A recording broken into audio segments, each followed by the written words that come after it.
February 14th, Frank P. Lytle, Jr. Welcome to 365 Christian Men, where every day we aim to inspire and encourage with real-life stories about men. Although he lost his hearing when he was 1 year old, Frank was a follower of Jesus and a leader of men. So reads a line on Abilene Christian University's webpage for the Frank and Lois Lytle Family Endowed Scholarship, which Frank's son created out of a deep respect for his parents. Frank served as a church deacon and in many deaf ministries. He was always out in front, leading in deaf organizations throughout Michigan and Arizona. It seems that Frank always had the drive to see what needed to be done and to do it. Listen to this. Success is for those who refuse to quit. 13-year-old Frank Lytle squirmed in his seat and glanced again toward the door. He and his buddies at Detroit Day School for the Deaf eagerly anticipated the arrival of Henry Ford.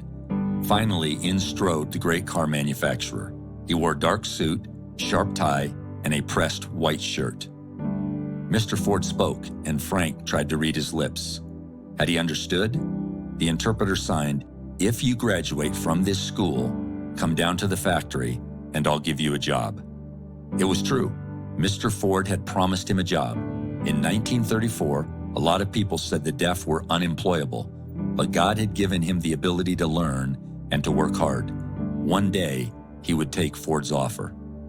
4 years later, Frank, now 17, stood in front of the world headquarters of Ford Motor Company.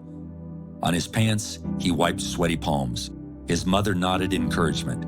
They entered the employment office, and Frank's mother helped him communicate his desire for a job. The company hired Frank at a good wage as an apprentice journeyman in tool and die. As Frank left, he barely felt the floor beneath his feet. He finally had a man's job. Frank was happy working in the factory, but he wanted to become the white-collar office worker. Blue-collar workers endured all kinds of shifts, day and night, and Frank had a good reason to be successful at his job. One night, while attending his school's skating party, Frank greeted Lois, the prettiest girl he had ever seen. Skating with her on his arm, Frank felt he was living his dream. He was more motivated than ever to find a path to a white-collar job. Then he would marry Lois. After all, a family man needed better pay and hours. To go from blue-collar to white-collar work was always a leap, but it was unheard of for a man who was deaf. Still, Frank enrolled in classes to become a draftsman. The first day of class, Frank worked at the factory. Then he went to school and took a seat with a clear view of the teacher. But as the teacher wrote on the chalkboard, the man kept facing the wall when he talked. Frank couldn't read his lips. Frank copied everything on the board but didn't understand all of it. After class, he asked the teacher for an explanation, but the teacher didn't help. Frank's shoulders sagged, but he refused to quit. For 4 years, he worked his factory shift and sat in class, copied the board, and wondered what others had heard. Then Frank took the exam to certify as a draftsman. Frank failed. Frank's dream had been shattered, but determined, his mother marched him back to the drafting class. He enrolled for another year, and this time, the new teacher was more helpful. Once again, Frank took the exam. He passed and was promoted to draftsman. His first day, Frank strode into Ford's world headquarters in his dark suit, sharp tie, and pressed white shirt. Head high, but pulse sputtering like a poorly tuned engine, he sat at the long table, covered in rolls of wide, white paper. The boss handed Frank a note. It said, "Heard your story. Wonderful story. I will give you 2 weeks, and we will see if it works out." Frank's limbs went limp. After 5 years of sacrifice, constant struggle, and dogged perseverance, could the dream again be stripped away? The 2 weeks dragged. At the end of them, the boss gave Frank a thumbs up.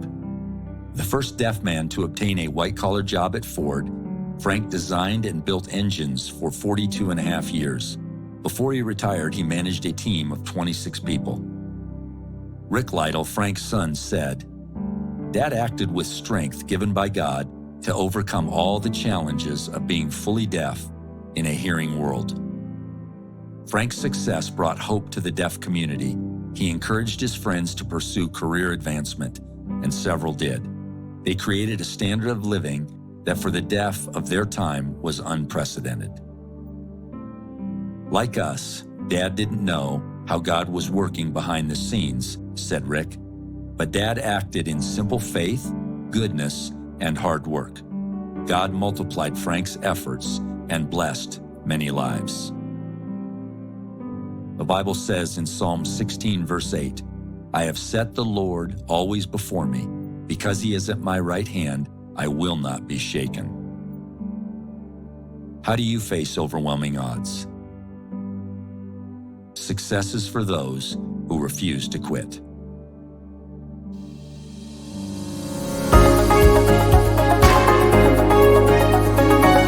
Well, good day, 365 Christian men. My name is Russell, and it is February 14th. Happy Valentine's Day. I just finished a story of a man named Frank Lytle, which you probably did as well. And wow, what a challenge, to want to be a white-collar worker in the world of Ford and is deaf. Just faced so many incredible challenges ahead of him. And a couple things stood out to me in this story. Number one, there was a new teacher that came in that did not turn his back on him, that faced him, and he was able to learn at a rapid rate. And I just was thinking about, I was a teacher at one time too, and to be able to make sure that we focus on people that do have challenges every day and face those challenges, and that we meet them right in the eye. The second one is, I wondered if he felt like he was falling on deaf ears, so to speak. Frank Lytle, because I think for so long he had so many challenges that he was facing and nobody was listening. And I can tell you, as men of God, and some of us are men of God, some of us are still searching, that people listen to us as men, and they heed our advice. And I found a message in Acts chapter 16, verse 25. It says, "Around midnight, Paul and Silas were praying and singing hymns of God, and the other prisoners were listening." As we go out into the world today, my challenge to this group is, let's just be good listeners and meet people where they are, and great things will happen. God bless you all.